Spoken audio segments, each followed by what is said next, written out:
Good. Yeah, good job. And trot and walk. Couple. Good. And once again. Now, don't do it just yet. What you're going to do is you're going to ask him to drop his neck as you ask him to pick up the canter. Not after. Neck down, canter. Neck down, canter. All together. A little better. Does that make sense? Good. Can I ask you to go across the diagonal and do a flying chain? Good. Are you holding the right rein? Active. Active. Okay. Now, we're going to do that again. And I want you to do the flying change in your in your normal canter. Just canter, no, just canter, canter, canter, and, okay? Now, I'd like you to trot and walk. Pull his head to the right. Now, having said that, I'd like you to go straight ahead. And now I want you to bend him a little to the right, a little, and pick up left lead. Good. Turn down the center line, trot and walk.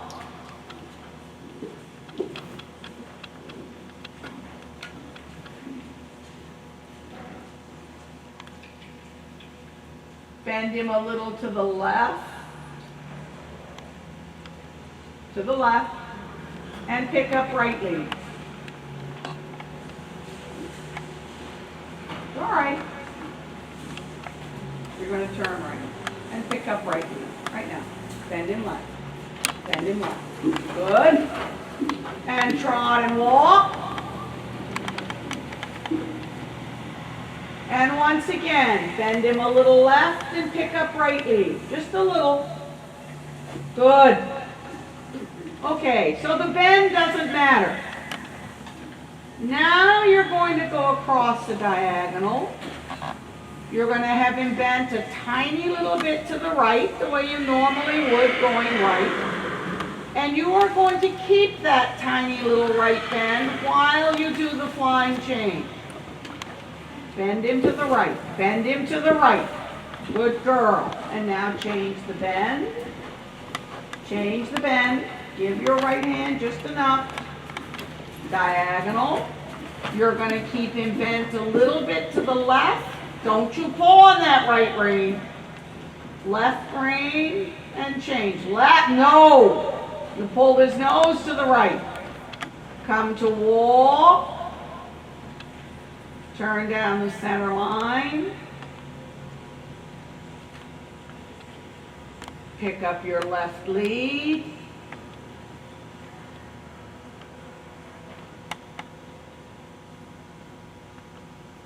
Now, you're going to go across the diagonal again.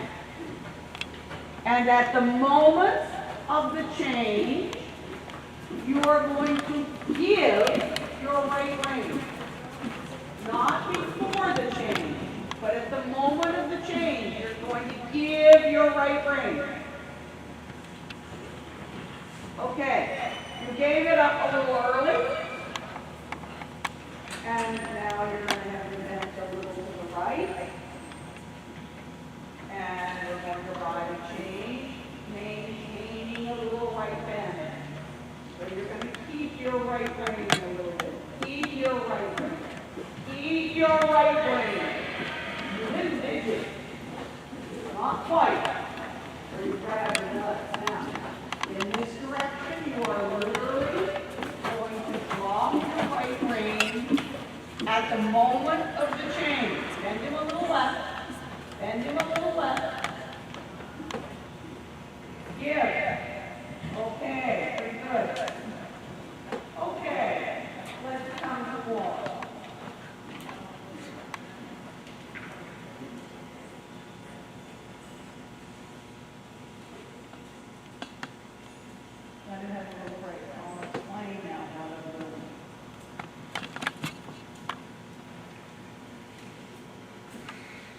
acknowledge that in his changes, he's sending in the new direction? Yes. Okay. Now, I want you to translate that, and that's fine, nobody's gonna complain. But then, you'll stop up here. I want you to translate that, just stop. Because, you know, you're on right lead, and you change the right. Right? I want you to translate that into ones.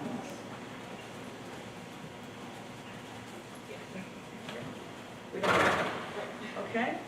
So everybody, every rider at some point in their life, and then with every horse, you come to a point where you say, there's going to be no changing of bend. We're going to focus on straight. And generally, our first aids for flying change are diagonal aids. Inside rein, outside leg. There's a little more to it, but that's the basically the change now. Yeah. And that's going to change to lateral leg. Outside leg, outside leg. And this is a totally normal stage that everybody goes through. And you can do it with this one. The changes are fairly idiot-proof. Yeah.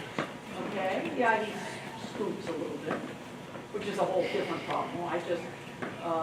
I chose this one to deal with because it's a very common problem and a really important thing to get through. Yeah. And it becomes instinctive to us to pull on that inside rein.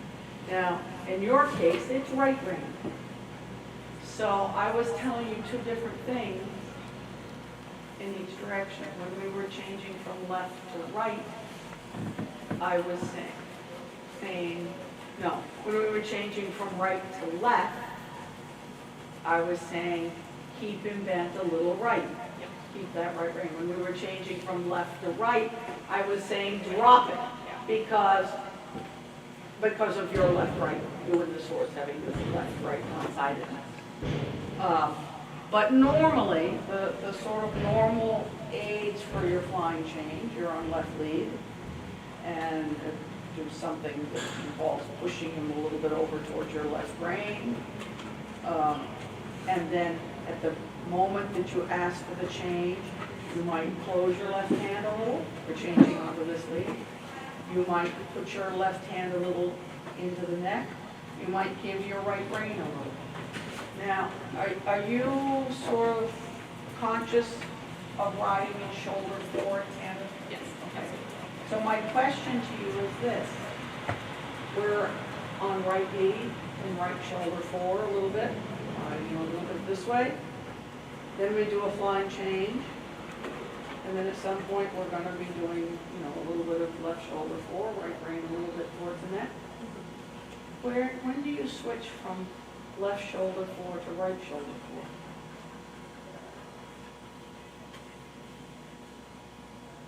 Never thought of it, did you? Yeah. I mean, You did the flying right change and Yeah. then you organized your life. yeah, exactly. It should be in the home. Basically, it's in the change. So again, I'm going back to using the new outside rein. Yes. You're on left lead. This is your new outside. It's going to be your outside rein. So in the moment of the change, you're saying keep your shoulders in front of you. Keep your shoulders in front of you. And he's moderately straight within his normal crookedness. Meaning, some horses really do this when they change and take in one direction. They really throw the shoulder out.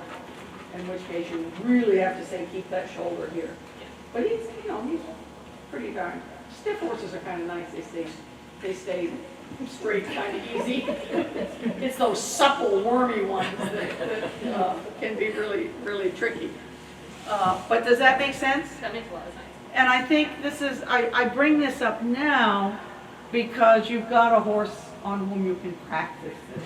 Exactly. And just really be thinking about, am I keeping that neck straight? Am I keeping that shoulder in front? Am I using a little bit the rein on the side of the leg? However you want to think about it. Yeah. And you should be able to give the new inside rein in the change. You should be able to. And I'm telling you to do it on the right lead because the two of you have this lovely little Yeah, right tug of war going on. right. So does that make sense? That makes a lot of sense. Thank you. I think you, again, nice horse, nicely trained. I actually wasn't asking for canters to walk at first because that's a little harder on the horse's back and hind end. Then you did a few and they're so easy, which is Yeah. nice to see. It's, that really is very easy for him. Yeah, yeah. You know, my focus in the beginning was the longitudinal elasticity. Will he stretch? Will he come back? Yeah. Loose. We did a little bit of lateral work. Another day I probably would do a lot more lateral work. Yeah. Haunches in especially. But anything that gets him opening up his hips, using his back a little bit differently than the going straight ahead. Yeah. You could see in this walk, the canter, you could see that weakness behind a little bit, Yeah. especially off his left hind leg with it. Yeah. Yeah. Yeah. But nice job. Thank you. Just feel that, I mean, I think my biggest thing is the evenness. Yeah. That's my biggest thing to you. Yeah. That's And really helpful. that just takes a whole lot of focus.